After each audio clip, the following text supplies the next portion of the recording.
So let's start. Let's start with this is growing up Aspen, Adventures of the Unsupervised, a podcast, a Joiners Table podcast. Chris Pomeroy and Andy Collin, and we're here with Barclay Dodge, owner of Bosq restaurant in Aspen. And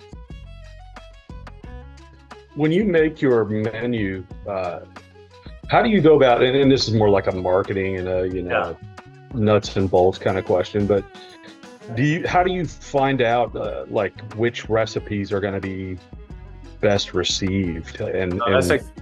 That's a good question. Because we're in the middle of R&D right now. So our menu changes in December for the opening for the holidays, and in June opening for the summer. We do probably a 90% change on the menu at that point. And then throughout the season, menu items come and go rather quickly. So instead of changing the entire menu throughout the season, it's more of an ebb and flow of dishes coming on and off.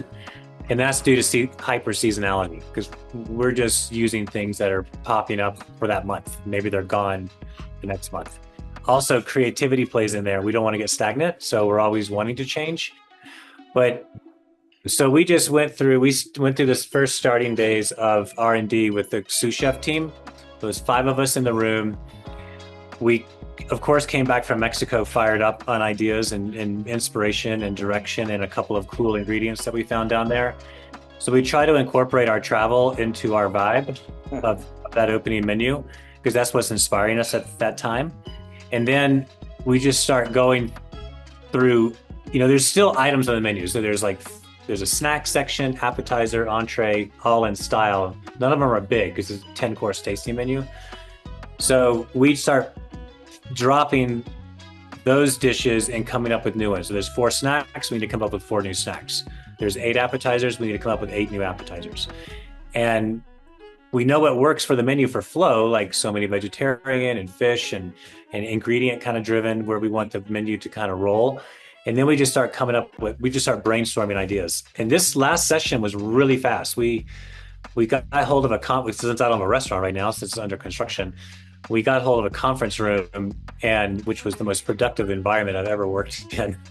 And we sat there for 4 days, the 5 of us, and just hashed out what we want to see as dishes on the menu. And we've been taking notes for the last 2 months. wow. So kind of getting the direction down. And so now next week, we'll take that menu. Everything's been green lighted on paper. We'll take that menu and we'll test a couple of dishes each day until we build up to where we want to be.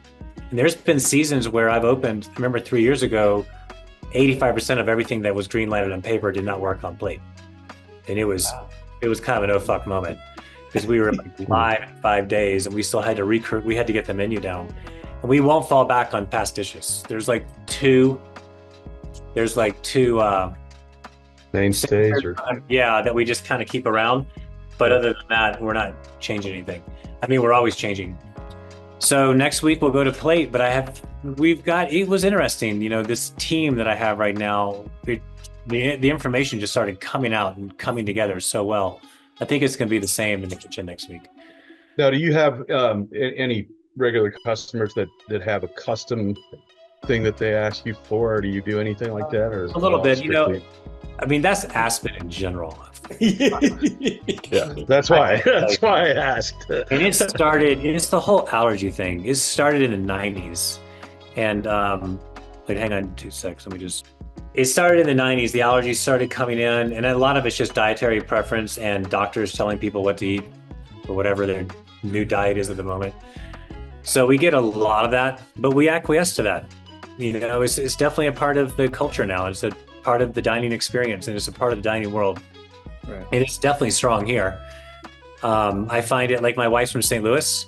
We go there. I spend quite a bit of time in St. Louis. You don't see near as much of it as like there. Right. Right. Well, I think it might be a cultural thing though too.